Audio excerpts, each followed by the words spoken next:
So we are speaking with Khyentse Norbu, the movie director and writing of Pig Crossing. But as a hobby, you are also quite a big Buddhist guru. So why would a guru spend so much time and effort making movies? You know, guru is such a dirty language these days.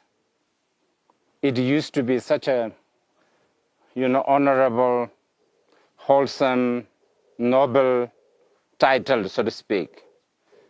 Wow, now there's not only it's dirty, it's become so, I don't know, materialistic.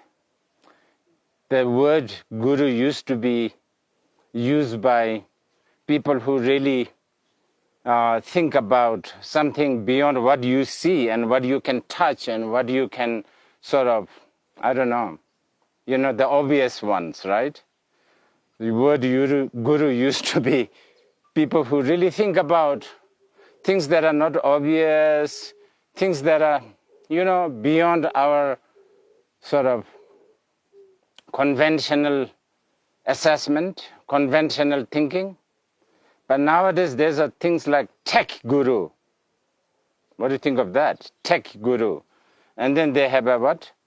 Social media, I don't know, influencer guru or whatever. I don't know. I was just reading it.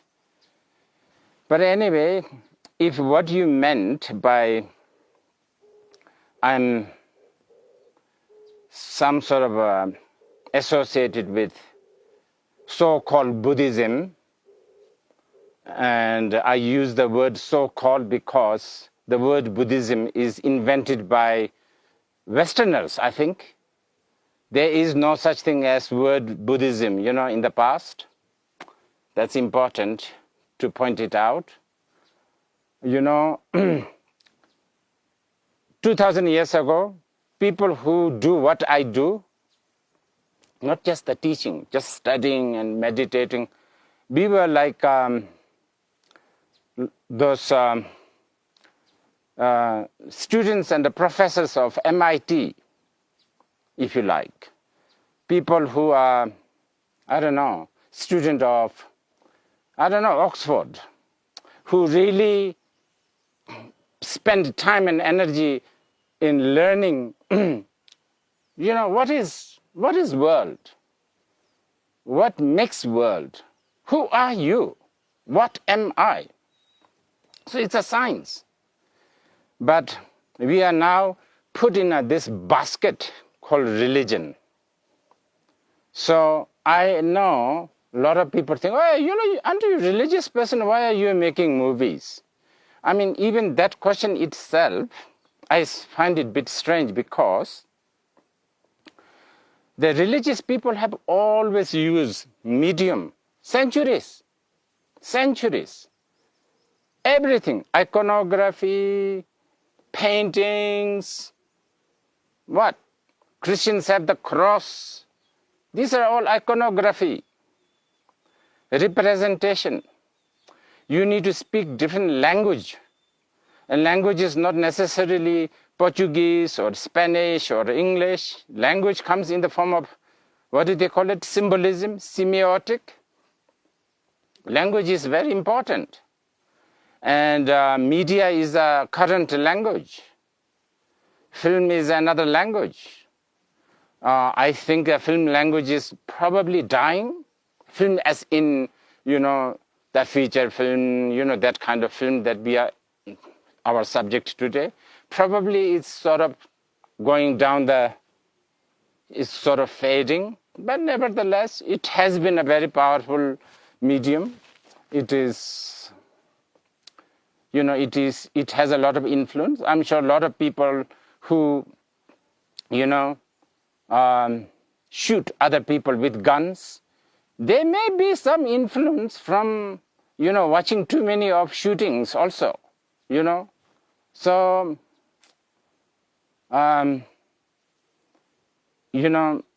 religious, scientists, physicists, mathematicians, I think we should all feel free and be creative in using whatever the medium we can get.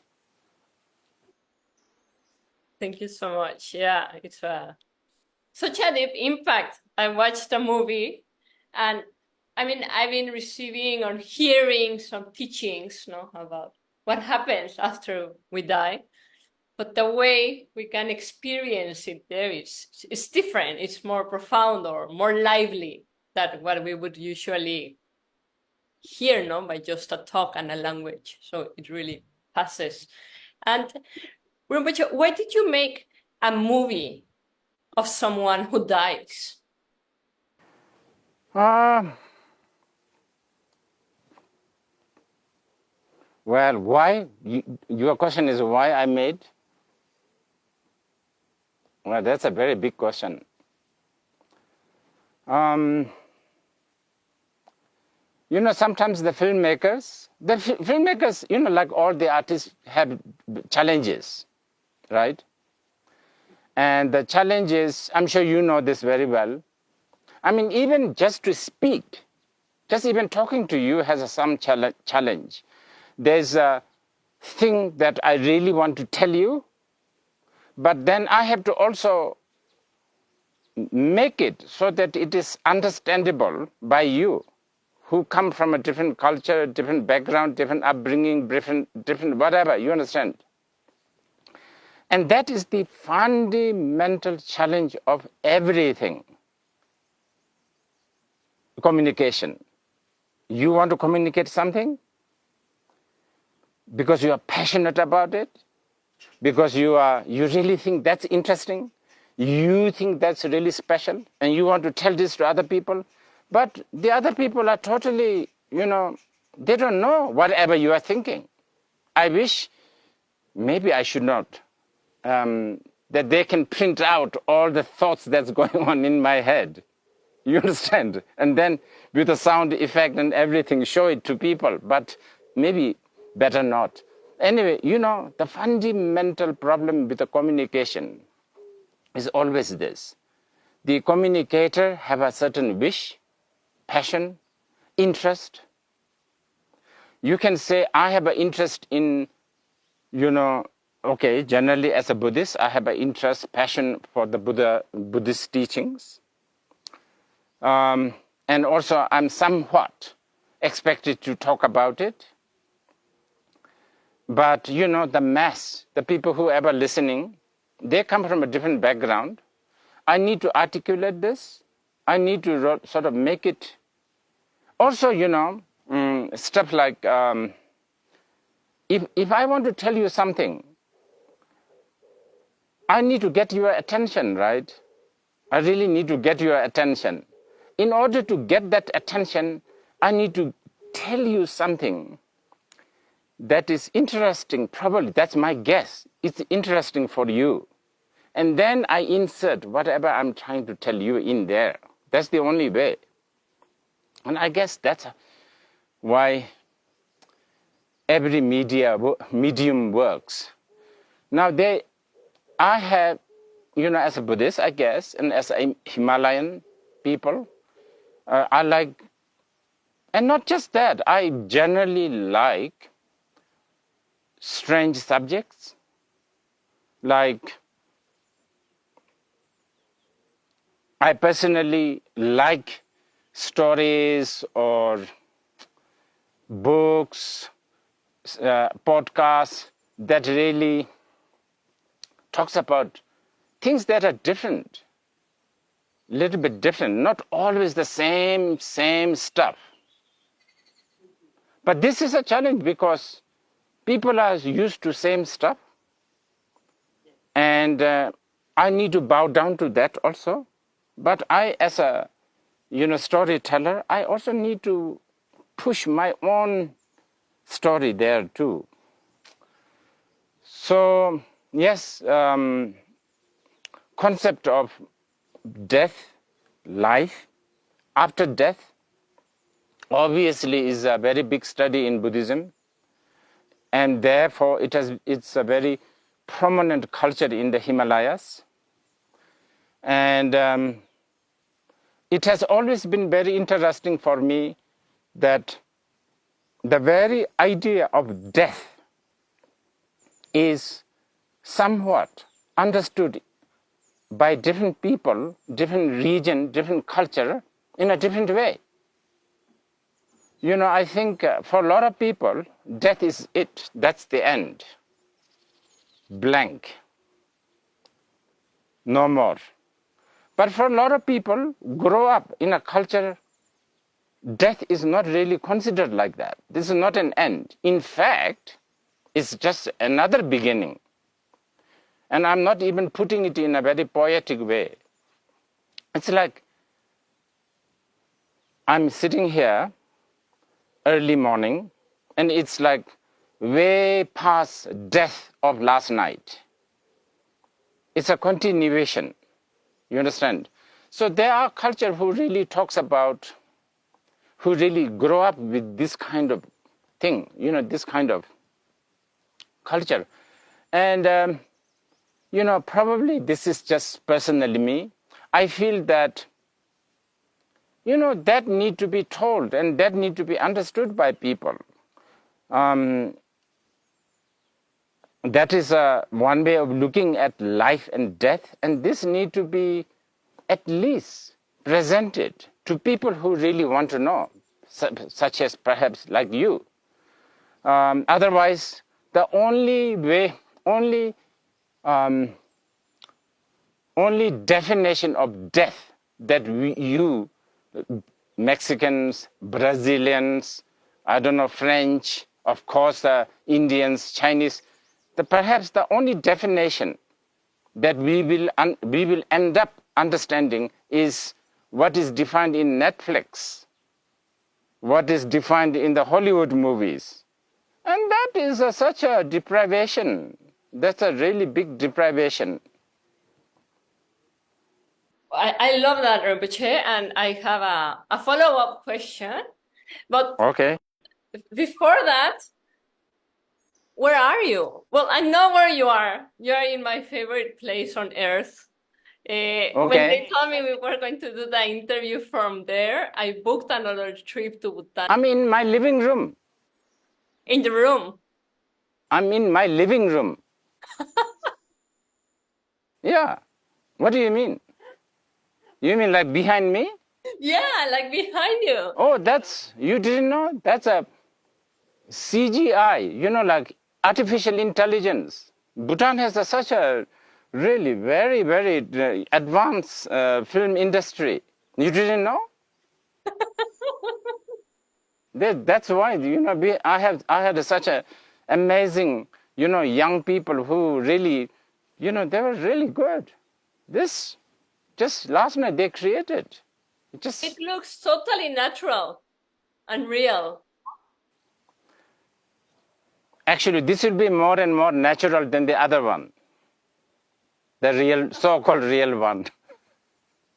I will move your arms, Rinpoche. I think you're really in tiger's nest. Yeah, it's so good. There won't be any distortion. Okay. So you were saying, no, like it would be very sad that we just keep like the understanding and the ideas of what's dead based on Hollywood, Netflix, and these mainstream ideas. So you promoted this film as the most rejected movie ever, no? How does it feel to be rejected by all these film festivals? And I watched a movie and I found it so amazing. I really got hooked by it. And I'm not so good watching movies, but this one really hooked me. So why do you think it was rejected by this mainstream industry? Well,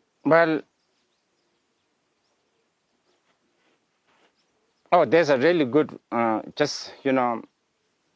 you want to take a photo of him looking down? We just created another really good artificial intelligence stuff. You should watch this. It's really good. Anyway, sorry, getting distracted. Yeah. So how did I feel? Oh, actually, myself, or personally myself, I kind of expected, you could talk to my producer. I said, look, this is not going to be that you are, something that you can sort of pitch it to, I don't know, agents or business, film business people or even festivals.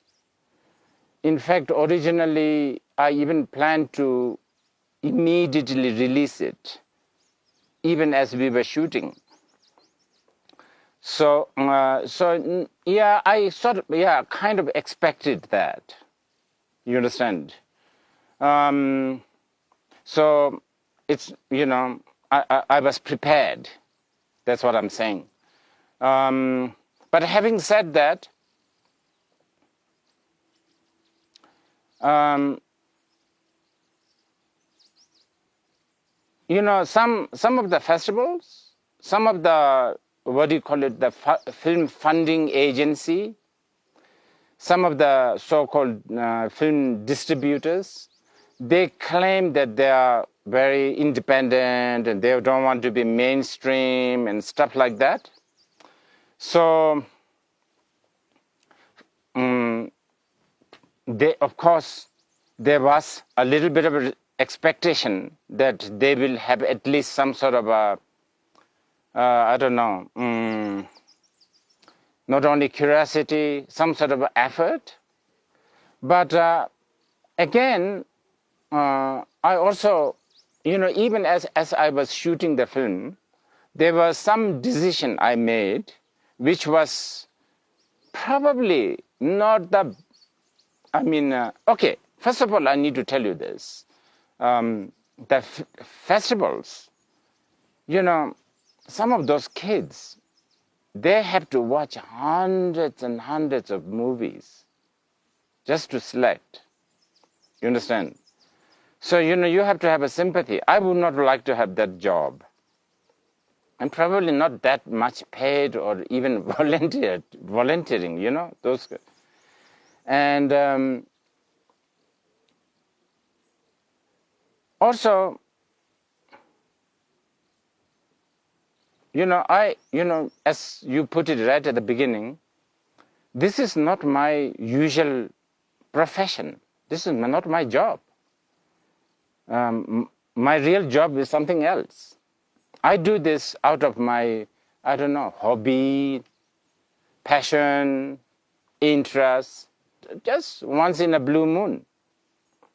So what I'm saying is, I'm sure it's technically not competitive to all the films that is being submitted.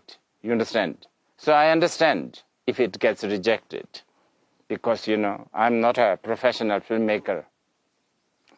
But as I was saying, certain decision I made, such as, as many people have actually, even some of my really good friends from the film industry have said, well, why don't you cut the beginning 10 minutes?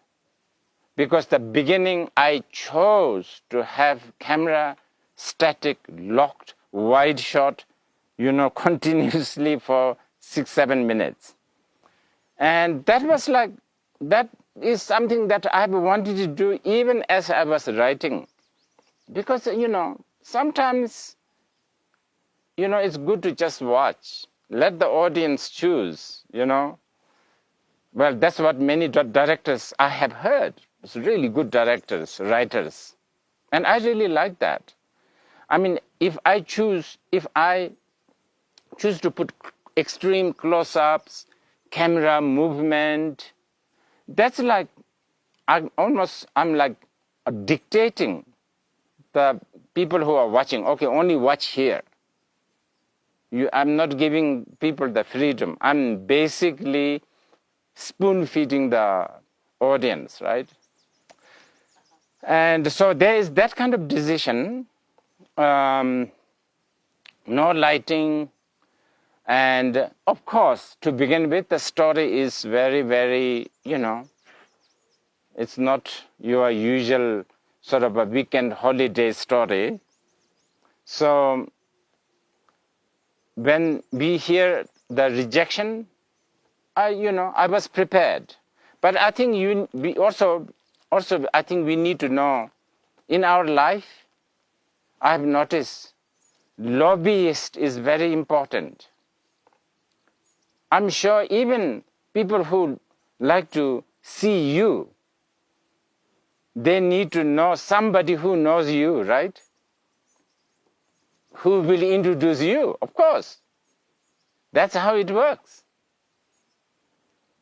You know, people want to see you and, oh, I know her, and then, you know, this happened to be your friend, and your friend trying to sort of pitch, advocate this person's wish to see you. So in our life, everything is like this. And we have, you know, sort of, we never really worked hard on trying to get what do you call it, lobbyists.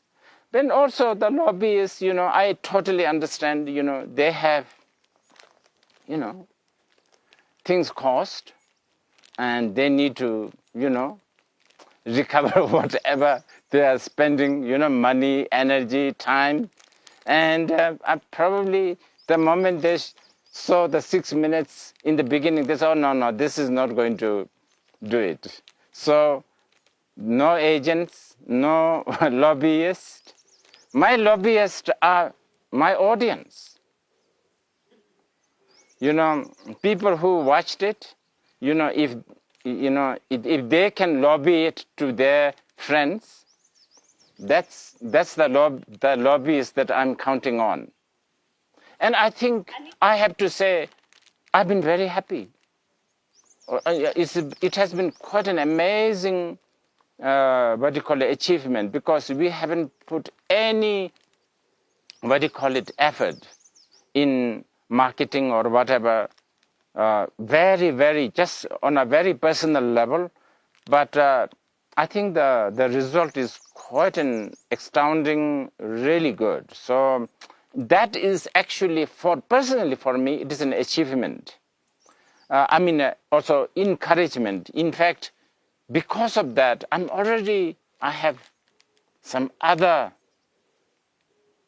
stories. I thought, oh, maybe I can do this, you know?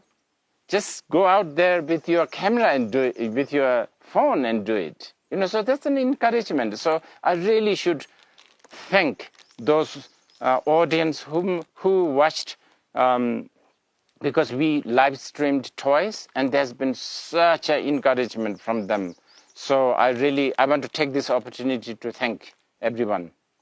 Oh, that's so amazing, Rinpoche, and it's so inspiring also, because so many times we want to be accepted, we want the mainstream things to recognize us, and we think that's the only way to give our message or to, yeah. So it's so encouraging to see you when you were like the most rejected film. I'm like, that's just so brilliant, you know, and how to turn it around and manage to reach people and give the message, but without having to fit in the special box to be able to do it.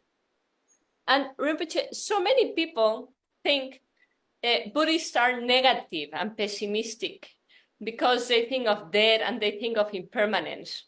So how does thinking about death helps our life right now while we are alive? How we can see it in a positive way or a useful way? Well, you know, I understand people will think, but you know, truth is always, many times, the truth is bitter. The truth. And I guess Buddhism, the core of the Buddhism, the ingredient of the Buddhism is really talking about the truth. Buddhism doesn't have a room for, like, hey, everything's going to be all right. No, it's not going to be all right. But that doesn't mean that things are always going to be doomed and, like bad forever, because it's impermanent. I don't have a Ferrari right now, and if I really want to drive a Ferrari, I don't have to be too, pessimistic, because impermanent. Tomorrow I might have a Ferrari. Who knows? So actually, it's unfortunate that many of the Buddhist truths always ends up being interpreted negative in a pessimistic way. It's a lot of, there's a lot of, what do you call it?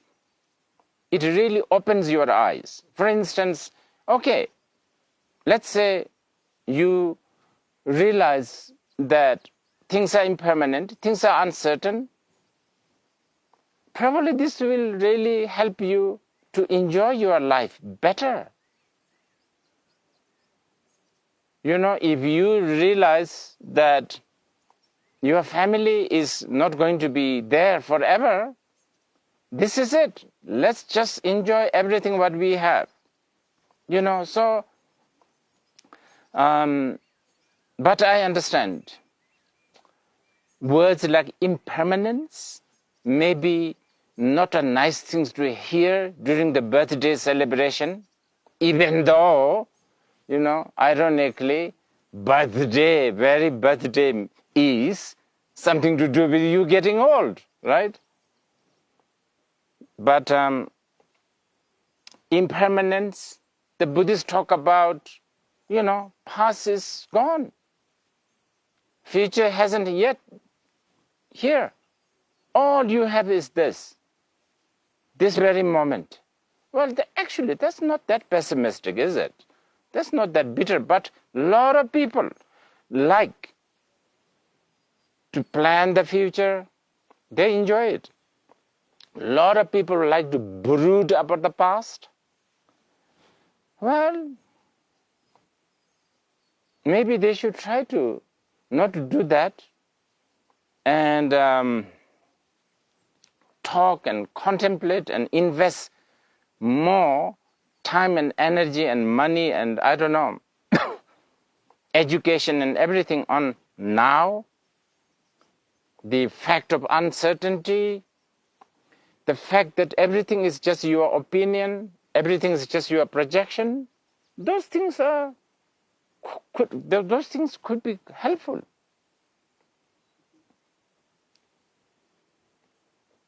And we reach that through acknowledging death, no? What? Can you repeat that again? Like by acknowledging like death is coming. Yes, death is coming, and then as I was saying, it is not the end. It's just the beginning. Actually, people talk about vision. I'm sure you guys talk about vision and mission, right? When you have a company, you have to have a vision and mission. Your vision should go beyond the death. That would make your life much more better. If your vision is just this life, it's such a narrow vision. But this is a follow-up question, and this one comes from my son Sutra, who is just 8 years old, and he asked me this question some months ago, and I didn't know what to reply to him. And he said, how do you know what happens after death if people that die don't come back? Wow, I'm always afraid of children's question. This is a very big question. We should be sitting here long time talking about this. We need to. Well, it's not true that they don't come back. Well, that's what Buddhists think. I'm sure a lot of people have a hard time believing it. And I can sit here, give you all my case, all my logic, all my reason why I personally believe this. Now, this is too intellectual, but since it's in my head, I want to tell you this. Especially the modern world, the Western world, they respect iconic person like Einstein, astrophysicist, right? something like that, physicist. You know what he said? He said, time is relative. Now, I don't understand why, on one hand, you believe that time is relative, and on the other hand, death is the end. That is a contradiction.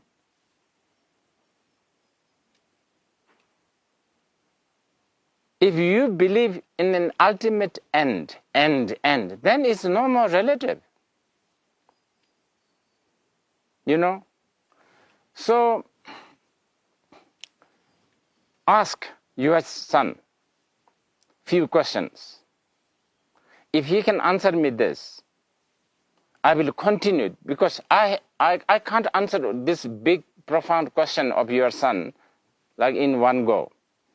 I can only answer this through classic Buddhist argument or analogy. Ask your son, if a mummy is chewing chocolate, does he like chocolate, by the way? He likes ice cream. That would be Ice cream, okay. If mummy is licking ice cream and he really have a water in his mouth, right? Even though ice cream is not in his mouth, but he still feels it. That's why he has a saliva in his mouth. How did that happen? Then ask question. If you lit one candle, use one candle, and then you light another candle, whether the first fire went to the next fire, are they two separate fire or are they one fire? Okay? But this is a bit too. But they're so amazing. These kids, they think in a very, very uncorrupted way. When I'm talking to you, you are hearing something, and you imagine you understand something. And my word that you hear, is it the same word that you are hearing? The same word that comes from my mouth? And is it exactly the same word that is going in your ear and the mind? Ask these. That's how the so-called, the word reincarnation, English word reincarnation is not doing the justice of the actual Buddhist word. But anyway, for now, that's how the death, after death, birth, life in general works. Yesterday's me and today's me are the same? No. Are they different? No. But it's a continuation. But this is a very big subject, and I'm amazed your son asked this. Oh. Thank you, Rinpoche. And I still have some questions, but before asking those, I just want to. It's another peak crossing streaming, right? You said it's already been 2, and it's one more coming. And I think people can already register at peakcrossing.film so they can watch it. Yes. I'm not so good at this kind of technical and, sort of the business side. But yes, we because there has been a lot of requests, people who hasn't seen it yet. But there's also people who has seen it, but they want to see it again because they think, it was a bit too complicated, I guess. And then there were other people who have been really, really very kind and supportive of this kind of project. Even though they have already seen twice, they wanted to see it again, I was told. So yes, we are now planning the 3rd screening. And as I said earlier, I have to count on, I think not just me, actually, a lot of the filmmakers who make this kind of obscure, strange films at the end of the day, it is not the critics, it's not the media, it's not the festivals, it's the audience. They are the one who will give them support. So whoever is watching us, you can go now to peakcrossing.film and you can buy your ticket so you can see the next screening. That's the way you can see this movie we are talking about. And for what people is this movie made for? No, who do you think, like, if you're like this or like that, you should definitely watch this movie? Who were you thinking when you made it and Very important write question. it, because you're also the writer? Yeah, very important question. This answer will connect it to whatever I said earlier. Communication. So this is a big challenge. And I have been asked, I've made few films, and the first thing people always ask, who is it for? Right? That's an important question, I think. So this is where I have to think, okay, how much should I really push myself to present what is in my head? You understand? Really. Let's say 90% of whatever I'm thinking, I want to push. That means audience is narrow. Very narrow, very, very narrow. You understand? Now, how much should I really push to tell a story that people like to hear? Car chase, and then the ups, and then I don't know, the gun shoot, and then the climax, and then the birds flying, dragons flying, man eating, this, that, then, well, it depends, right? I'm not saying that they are,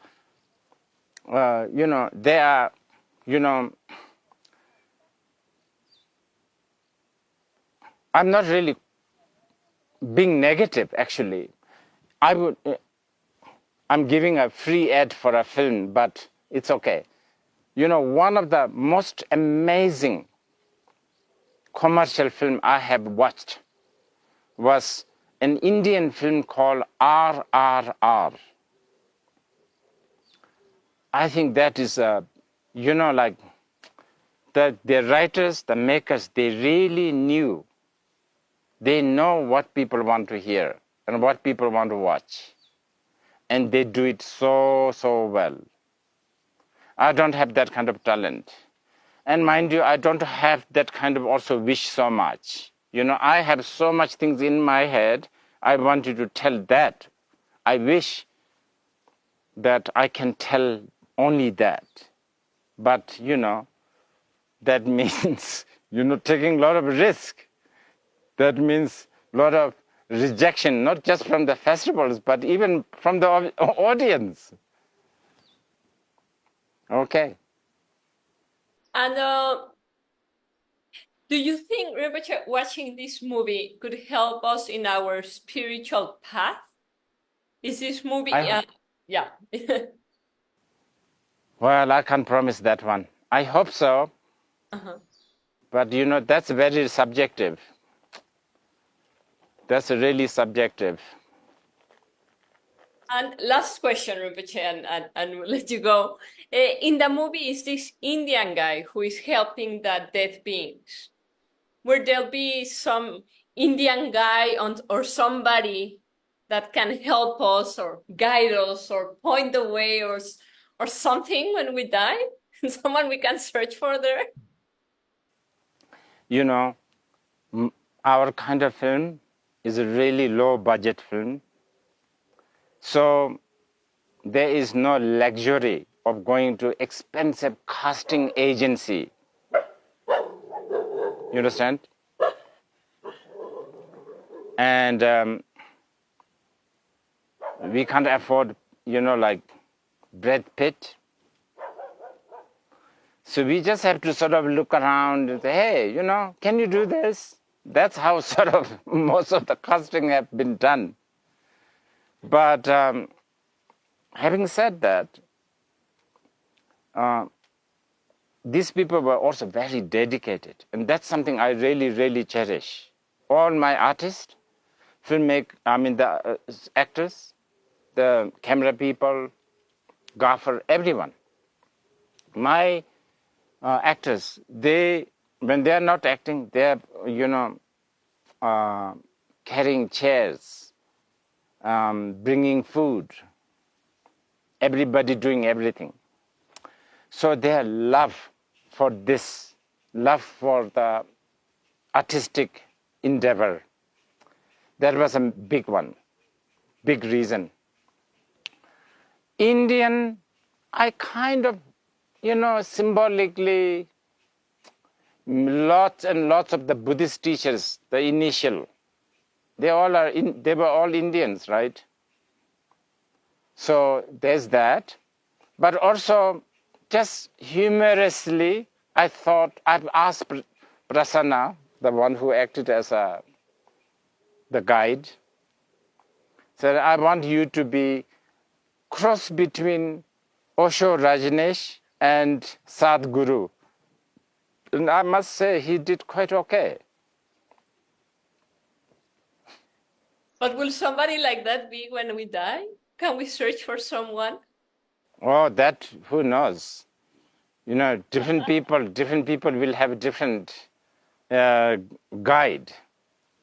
It could be just a dead leaf falling from the tree. It could be just a mountain breeze.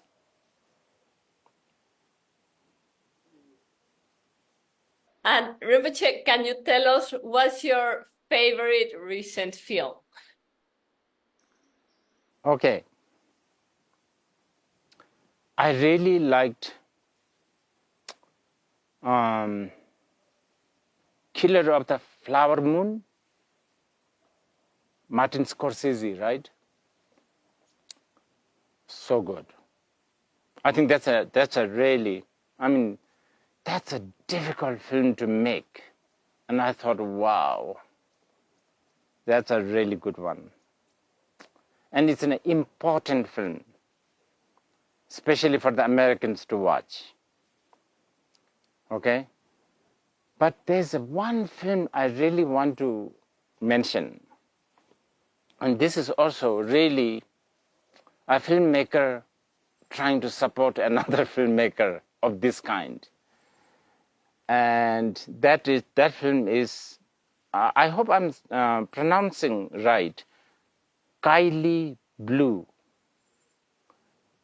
Kaili and then Blue. It's a Chinese filmmaker, Bin Gan or something.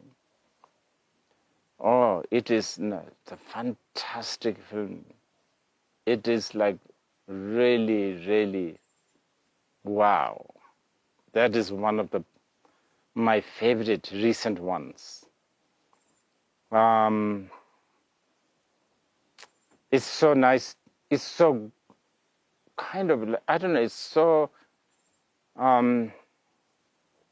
encouraging to bump into this kind of film once in a while, to know that there's this kind of filmmaker who still try to do this kind of film. It's really good. You should watch it.